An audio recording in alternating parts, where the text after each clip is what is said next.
Hey, what's up? What's up? Welcome to Food for Thought. I'm going to share with you right now just a little bit about food labels, and we're going to specifically talk about crackers.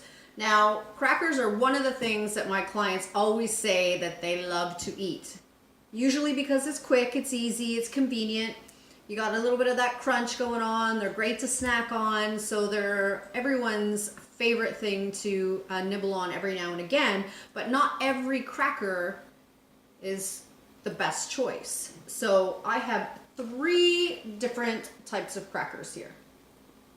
And you can almost say one is something you should probably avoid, one isn't too bad, and one is your best choice.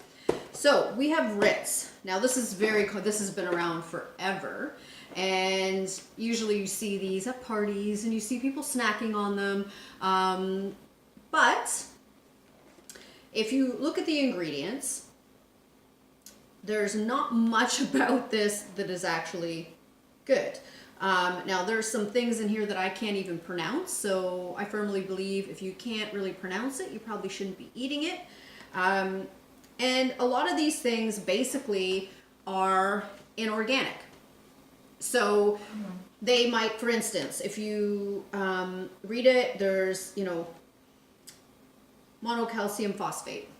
Doesn't sound that bad, it's got calcium in it. And if you don't know any better, that's kind of what you're going to tell yourself. But really, not that it's in small amounts going to do harm, but over time, all these preservatives put together can cause harm. They're inorganic, which means they're chemical, period. So even if at one point something is coming from an organic source or a natural source, doesn't mean by the time they're finished with it that it's a natural source. So this is the ingredients for Ritz. Wheat flour, shortening, which is vegetable modified palm, sugar. So sugar is actually the 3rd ingredient, which is not a great choice. The 2nd ingredient is shortening. So when you're reading labels, the 1st ingredient is the most abundant, and then it gets less as it goes down. And not a lot of people know that. So it's really important to know the first thing on there is your main ingredient. And then so forth and so on. Then you have glucose, fructose, salt, ammonium bicarbonate, malted barley flour, baking soda, monocalcium phosphate, soy, lecithin, protease, amylase, and then it says contains wheat, barley, soy, because it has to tell you that for if you have allergies. So there's nothing really in here that is all that great for you. Everything is processed, most of it is inorganic, not your best choice. In moderation, if you had it every now and again, it's not gonna do a lot of harm, but the problem is usually when we like something, we eat it quite often. So then we have Triscuits. Now if you look at the front of the box, it says baked with whole grain wheat. Sounds good, right? Then it says avocado, cilantro, and lime flavor. It even says non-GMO at the top, which is also good, right? Now the ingredients in here is whole grain wheat, vegetable oil with rosemary extract, seasoning, salt, sugar, tomato powder, onion powder, blah, blah, blah. And then at the last thing it says is natural flavor. So let's talk about that a little bit. When it says natural flavor,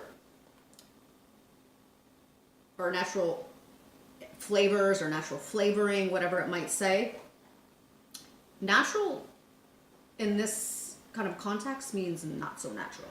So it may even it could come from a plant, it could come from an animal, it could come from whatever that is once natural, but by the time they process it, it's not natural. It turns into something totally different. And sometimes when they say natural flavor, that just means that it tastes like a natural flavor. That doesn't necessarily mean that it is. Also, one thing to note, keep reading, it says BHT is added to the package material to help maintain freshness. Now, BHT is a synthetic antioxidant. Synthetic, again, means that it's not natural, it's chemical. And it is in the packaging, but it will go into the food. Now, again, This is something that people will argue that it isn't all that bad for you, but Health Canada has actually classified it as a moderate human health priority. Right? Also, it's been used in medicine to help with AIDS and herpes. Now, is this something you really want to be eating? It says non-GMO on it, but then they're using VHT. I don't know. Not probably your best choice. Again, in moderation, every now and again. It's not going to kill you. But now we have Mary's Organic Crackers. Gluten-free, whole grain, vegan. This is Super Seed, non-GMO, certified organic. The ingredients: whole grain brown rice, whole grain quinoa, pumpkin seeds, sunflower seeds, brown sesame seeds, brown flax seeds, water, sea salt, garlic powder, dried basil, dried parsley, and it's all organic. It does warn you that it is manufactured on equipment that produces soy, so if you had any allergies or intolerance to soy, you're aware of it. But in here, everything on here, there's nothing that I can't pronounce. There's no major preservatives. It's all those great seeds that offer you so much omega-3, which is amazing.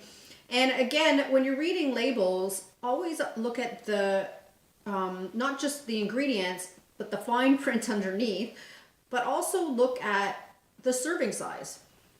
Now, it can be very misleading sometimes. This is 12 crackers, 7 grams of fat, 18 grams of carbohydrates. 3 of that comes from fiber.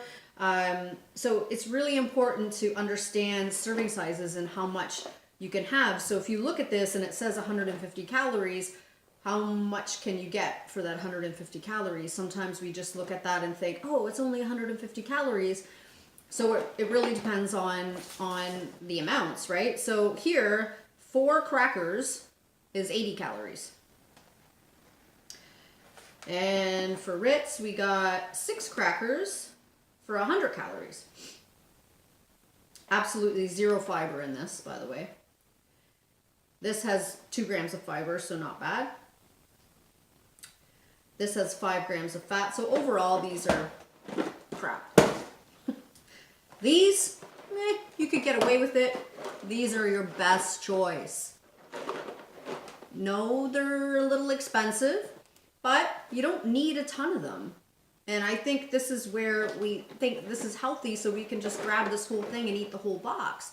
Remember, calories in versus calories out. So keep that in mind with anything you eat. If it's healthy, that's great, but it still boils down to calories in, calories out. So I hope this is really helpful. You're going to see me again real soon to go over some other products and go over the good, bad, and the ugly so that you understand when you're buying something, what is your best choice. Thanks for tuning in.